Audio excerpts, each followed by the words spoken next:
Hello students, आज हम लोग देखेंगे MNC multinational company in CG with special reference to coal. International economics का ये सब्जेक्ट है और यूनिट 5 में ये है। सबसे पहले हम लोग देखेंगे कि बहुराष्ट्रीय निगम होती क्या है।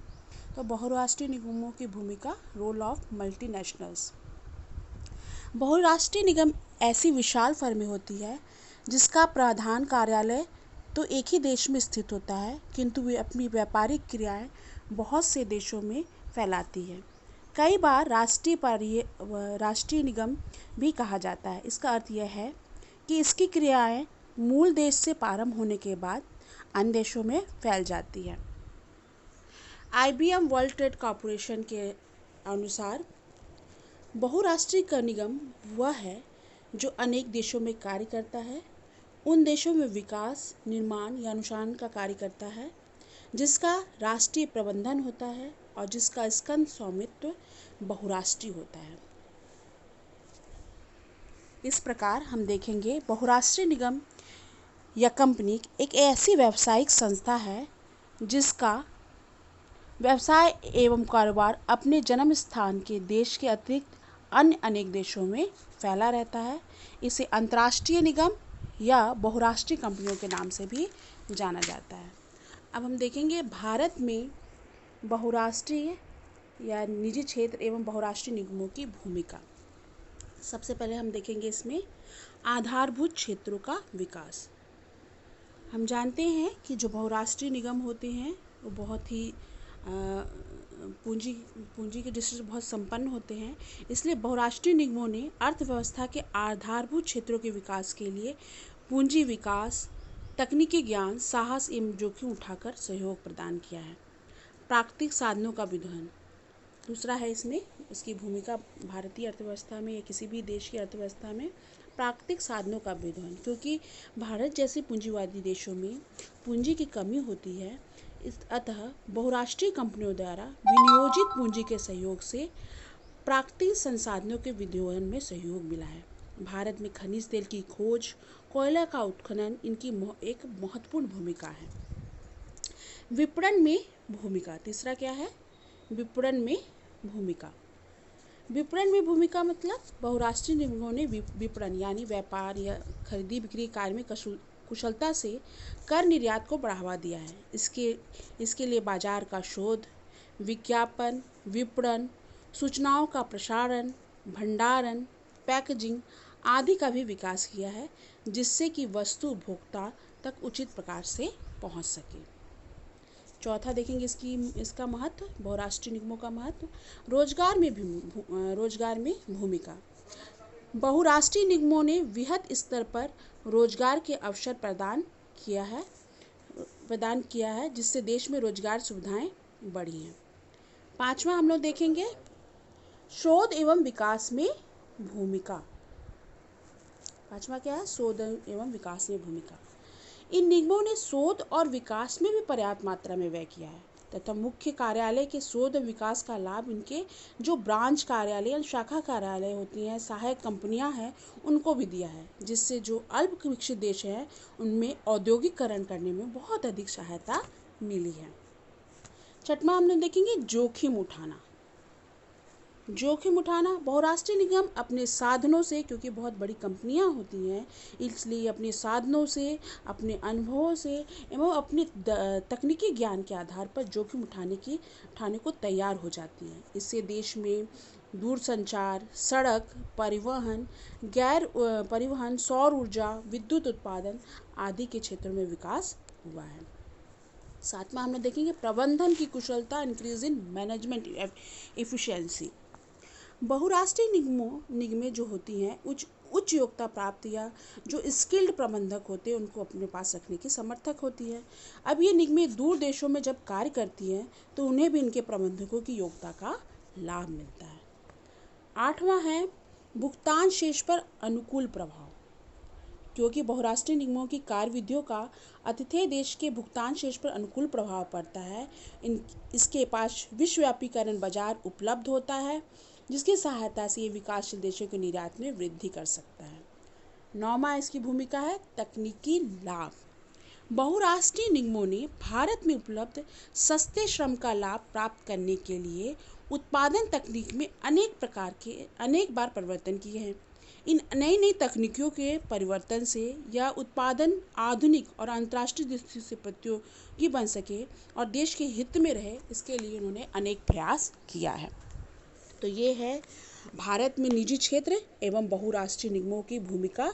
अब हम लोग देखेंगे भारत में निजी पूंजी तथा बहुराष्ट्रीय निगमों के संभावित खतरे, यानी भारत में जब विदेशी पूंजी या बहुराष्ट्रीय निगमों का प्रवेश होता है तो इससे क्या खतरे उत्पन्न होते हैं। जहां बहुराष्ट्रीय निगम देश को अनेक लाभ प्राप्त हो रहे हैं, वहीं उनसे कुछ संभावित खतरे भी होते हैं। इन निगमों का उद्देश्य क्योंकि वास्तव में लाभ कमाना ही होता है। तो सबसे पहले हम लोग देखेंगे क्या खतरा जो सबसे इम्पोर्टेंट है। तो देश में धन का अंतरण। देश में इन निगमों को जो लाभ प्राप्त होता है, ब्याज से, रॉयल्टी से, तकनीकी सेवाओं हेतु शुल्क, वेतन आदि से बड़ी मात्रा में जो भुगतान करना पड़ता है, उसका एक अनुमान के अनुसार 90 के दशक के मध्य कुल निजी निगमों को लाभांशों का 60% भाग या फैक्ट्री क्षेत्र के लाभांशों का 40% भाग विदेशी फर्मों द्वारा अपने देशों को प्रेषित कर दिया, यानी भेज दिया जाता है, जो एक चिंता का विषय है। इसी प्रकार हम देखेंगे दूसरा क्या है खतरा आता है, पुरानी तकनीक। ऐसा देखा गया है कि कभी कभी बहुराष्ट्रीय निगम अपने साथ आधुनिक तकनीक तो लाती हैं, परंतु यह अपेक्षाकृत पुरानी तकनीक से ही उत्पादन करती है। अतः उनके आगमन से देश का तकनीकी विकास निश्चित रूप से होना आवश्यक नहीं होता है। तीसरा है घरेलू उद्योगों का विलीनीकरण। ये जो निगमें होती है, इन निगमों की उपस्थिति के कारण देश में घरेलू औद्योगिक इकाइयों का विकास अवरुद्ध हो जाता है और घरेलू उद्योगों का विलीनीकरण होने लगता है। उदाहरण के लिए हम देखेंगे तो भारत का जो टाटा सरीखे बड़े उद्योग घराने ने भी टोमको टाटा ऑयल जो मिल्स कंपनी थी और गोदरेज ने हिंदुस्तान लीवर कंपनी में विलीन होने का निर्णय लिया था। चौथा है दीर्घ औद्योगिक विकास के हित के विरुद्ध, यानी बहुराष्ट्रीय निगम जो होती हैं वो देश के दीर्घकालीन औद्योगिक विकास के हित के विरुद्ध होती हैं। क्यों? इन निगमों के आगे देशी उद्योगपति ऐसा उद्योग स्थापित करने का साहस नहीं कर पाते और जिससे वे इनसे प्रतियोगिता करने में डरते हैं। पांचवा है राजनीतिक हस्तक्षेप। पांचवा हम देखेंगे राजनीतिक हस्तक्षेप भी भारत में पूंजी या बहुराष्ट्रीय निगमों के संभावित खतरे को उत्पन्न करती है। बहुराष्ट्रीय निगम दूसरे देश में अपने आर्थिक एवं व्यावसायिक हितों की अभिवृद्धि के लिए राजनीतिक हस्तक्षेप एवं भ्रष्टाचार का सहारा लेती हैं। ये अपने विशाल संसाधनों के बल पर देश की नीति निर्धारक या राजनीतियों को खरीद लेती है। विश्व में ऐसे अनेक उदाहरण हमने देखे हैं। छठवां है देश के हितों की अपेक्षा। बहुराष्ट्रीय निगमों का उद्देश्य अधिकतम लाभ अर्जित करना होता है, क्योंकि ये निजी कंपनियां होती हैं। इससे राष्ट्रीय हितों की उपेक्षा होती है। इससे देश का भावी विकास प्रभावित होता है। कोको कोला, IBM जैसे बहुराष्ट्रीय निगमों को भारतीय हितों की उपेक्षा के कारण ही भारत में अपना व्यवसाय समेटना पड़ा। इस प्रकार हम देखेंगे कि नई आर्थिक नीति में निजी क्षेत्र में व्यापक विस्तार एवं विस्तार हुआ है तथा बहुराष्ट्रीय निगमों के प्रवेश को अत्यधिक सुअवसर प्रदान किए जाते हैं। ऐसी परिस्थिति में यह संभव है कि नीति के तहत देश के कुछ विशेष उत्पादों को अनावश्यक रूप से लाभ तथा बहुसंख्यक जनसंख्या के हितों की उपेक्षा होती हुई पाए जाए। साथ ही भुगतान संतुलन पर भी इसका विपक्षता को दूर करने या अर्थव्यवस्था की समृद्धि की मृगमक्षिका को भी संभव है कि भारतीय अर्थव्यवस्था निकट भविष्य में पूरी तरह से बहुराष्ट्रीय निगमों की जकड़ में आ जाए। तो अतः हमें ज़रूरी है कि इस पर बहुत अधिक निर्भरता से बचा जाए। अब हम देखेंगे कि MNC इन CG विथ विशेष reference to coal with special reference to coal. हम देखेंगे कि जो MNC है वो किस प्रकार छत्तीसगढ़ में काम कर रही है, और उसमें हम देखेंगे सबसे पहले कोल माइंस के बारे में कि कोल माइंस में कैसे प्रोडक्शन कर रहा है, कौन कौन से सेंटर है, कौन कौन से सब्सिडरीज है इसकी, और कितनी ये उत्पादन करती है। सबसे पहले हम देखेंगे कोल माइंस। हम जानते हैं कि हमारे यहाँ SCCL है, और ये जो कोल इंडिया लिमिटेड है उसी का एक भाग है, सब्सिडरी है, प्रोड्यूसिंग सब्सिडरी। और ये कोल इंडिया लिमिटेड की सबसे अधिक जो सबसे लार्जेस्ट प्रोसीडिंग सब्सिडरी है वो है SCCL। इसके अलावा इसमें MCL जिसका कार्यालय है आपका क्या कहते हैं नागपुर में, BCL जो धनबाद में है, CCL जो रांची में है, WCL जो वेस्ट सेंट्रल लिमिटेड वेस्ट कोल लिमिटेड है। ऐसे करके 7 कंपनियां हैं जिसमें SCCL एक है जो हमारे राज्य में कार्य करती है। SCCL की स्थापना VCCL से 1986 में हुई थी, यानी VCCL वेस्ट कोल लिमिटेड से अलग होकर SCCL बना था। इसे मिनी रत्न PCU का दर्जा 2006-07 में प्राप्त हुआ। इसका हेडक्वार्टर है वो सीपत रोड बिलासपुर क्षेत्र में है, और इसके CMD हैं वर्तमान में AP पांडा। अब हम लोग देखेंगे जितने भी हमने जानकारी उसको शॉर्ट में करेंगे SCCL के बारे में। तो SCCL भारत की सबसे बड़ी कोयला उत्पादक कंपनी है, सबसे पहला पॉइंट। दूसरा, ये एक मिनी रत्न कंपनी है और कोल इंडिया लिमिटेड की 8 पूर्ण स्वामित्व वाली सहायक कंपनियों में से एक है। राज्य के स्वामित्व वाले उद्गम सार्वजनिक कंपनी है।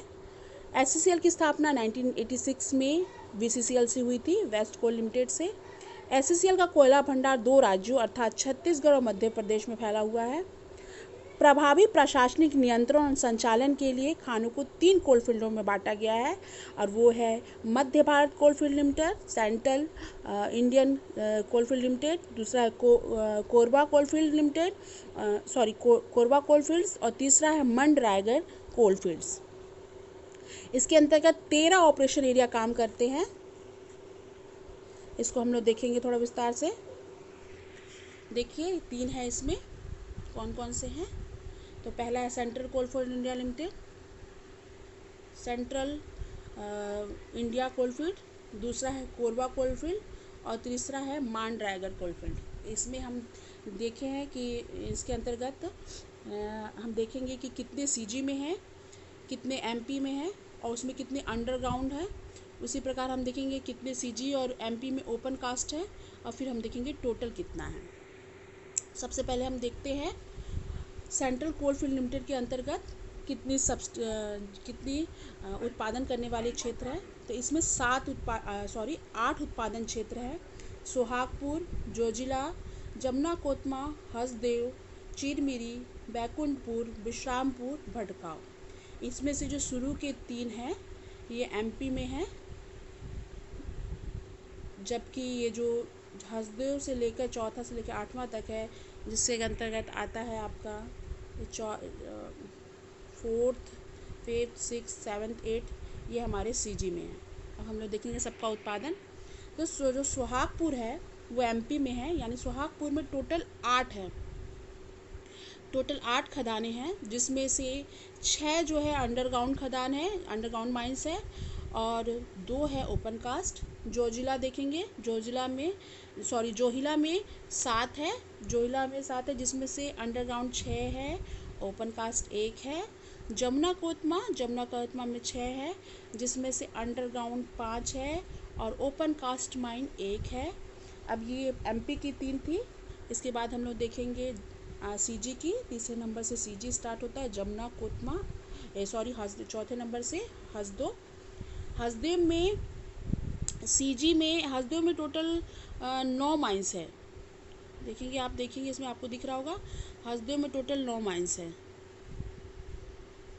जिसमें से CG में 2 है और 7 आपका MP में है, और जो CG में 2 है वो अंडरग्राउंड माइंस है, एक भी ओपन कास्ट माइन नहीं है CG में। जबकि MP में 6 हैं अंडरग्राउंड, और 1 है आपका हसदेव एरिया का एक ओपन कास्ट माइन है। दूसरा देखेंगे हम लोग चिरमिरी में 8 माइंस है, और ये जो 8 है ये कितने हैं, छत्तीसगढ़ में है। देखिए 8 माइंस है, जिसमें से 6 अंडरग्राउंड है और 2 ओपन कास्ट है। उसके बाद हम देखेंगे नेक्स्ट बैकुंठपुर में हम देखेंगे कि 8 है,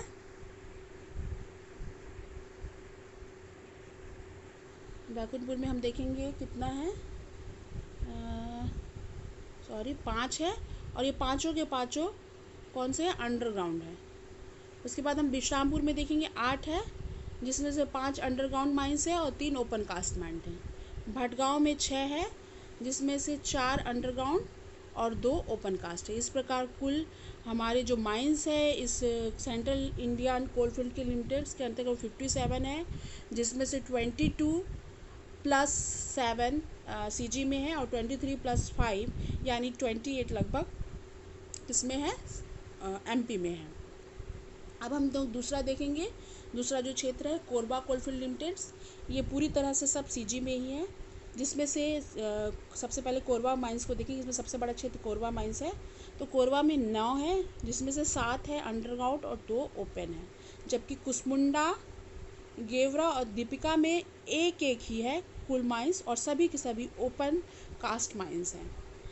अब इस तरह हम देखेंगे कि हम यहाँ पे कितने माइंस है, टोटल 12 माइंस है, जिसमें से 7 अंडरग्राउंड और 5 ओपन कोल माइंस हैं। लास्ट हम देखेंगे मांड रायगढ़ कोलफील्ड में, रायगढ़ में है, इसमें 6 माइंस है और ये 6 की 6 हमारी क्या है, ओपन माइंस है। इस प्रकार इस एससीएल के अंतर्गत टोटल 75 माइंस है, जिसमें से 52 अंडरग्राउंड माइंस है और 23 ओपन कास्ट माइंस है। अब हम लोग देखेंगे इस सब्सिडरीज क्या है। इसमें दो सब एससीएल की 2 सब्सिडरीज है, एसईआर और एसईडब्ल्यूआर। अगर हम इसमें देखें टोटल नंबर ऑफ सीएचपी कितना है कोल्ड हैंडलिंग प्लांट, तो 27 कोल्ड हैंडलिंग प्लांट है, 13 मेजर्स है, 14 माइनर है। अगर हम देखें अगला देखें कि माइंस की रेस्क्यू स्टेशन कहाँ है, तो एससीएल के माइंस का रेस्क्यू स्टेशन मनेनगढ़ में है। एससीएल का आरआरटीवी कहाँ है, तो रेस्क्यू जिसको कहा जाता है rescue room with refresher training, तो ये 5 स्थानों पे है, जोहिला में, सुहागपुर में, विश्रामपुर में, बैकुंठपुर में और कुसमुंडा में। आगे हम देखेंगे कि रेस्क्यू रूम्स कहाँ हैं एससीएल के, तो ये 5 स्थानों पे है रेस्क्यू रूम्स, चिरमिरी, भटगांव, जमुना कोतमा, रायगढ़ और कोरबा। हम देखें एससीएल का वीटीसी वोकेशनल ट्रेनिंग सेंटर कितने हैं, तो 17 हैं। प्राइमरी ट्रेनिंग इंस्टीट्यूट कितने हैं, तो 4 हैं, एमडीआई, सिटी, बेटी और आरटीआई। एमडीआई का मुख्यालय बिलासपुर में है, सिटी का गेवरा में, बेटी का कोरबा में और आरटीआई का विश्रामपुर में इसका ट्रेनिंग सेंटर है। अब हम देखेंगे सेक्टर वाइज कोल डिस्पैच कितना होता है। सेक्टर वाइज कोल डिस्पैच में हम देखेंगे कि पावर सेक्टर को लगभग 75% कोल को डिस्पैच किया जाता है। जैसे एनटीपीसी हो गया, मेन सबसे बड़ा इसका प्लांट जो एनटीपीसी हो, सबसे ज़्यादा कोयला यहाँ से वहाँ जाता है। इसके अलावा सीमेंट सेक्टर को जाता है 1.78%, फर्टिलाइज़र सेक्टर को 0.54% तक, और जो अदर सेक्टर्स हैं, अदर फैक्ट्रीज़ हैं, अदर चीज़ें हैं, वहाँ पे कितने जाता है 22.68% तक यहाँ से कोयला डिस्पैच होता है। देखिए इसी को इसमें दिखाया गया है, 75% है आपका पावर का, सीमेंट का है आपका रेड से जिसे दिखाया गया, इंडिकेट किया गया 1.78, फर्टिलाइज़र है आपका 0.54 और अदर्स है आपका 22.68। नेक्स्ट देखेंगे coal production in million ton, तो हम देखेंगे 2013-14 में जहां अंडरग्राउंड से 16.42 मिलियन टन था, वहीं ओपन कास्ट से कुल जो टोटल कोला प्रोडक्शन था वो 107.84 मिलियन टन था। 2014 में बढ़कर ये थोड़ा घटा है, 16.04 था, और वही 112.24 पॉइंट था ओपन कास्ट से। इसी प्रकार क्रमशः हम देखें तो हम देख रहे हैं कि ये जो हमारा ओपन कास्ट है उससे प्रोडक्शन बढ़ रहा है, जबकि इससे जो ये अंडरग्राउंड माइंस है उसका प्रोडक्शन धीरे धीरे कम हो रहा है।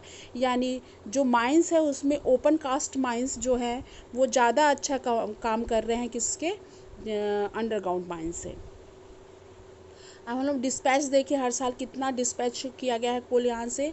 तो 2013 में जहाँ हम देखेंगे कि 122.01 मिलियन टन डिस्पैच हुआ था, वहाँ ये बढ़ते बढ़ते 2017-18 तक 151.09 मिलियन टन तक ये डिस्पैच किया गया है। तो इस प्रकार हम देख रहे हैं कि कोल माइंस SCCL किस कहाँ कहाँ तक कार्य है, इसका सेंटर कहाँ है, इसका उत्पादन क्षेत्र कहाँ कहाँ है, इसका ट्रेनिंग सेंटर क्या है, इसका प्रोडक्शन कितना है और किस क्षेत्रों में ये डिस्पैच करता है। Thank you.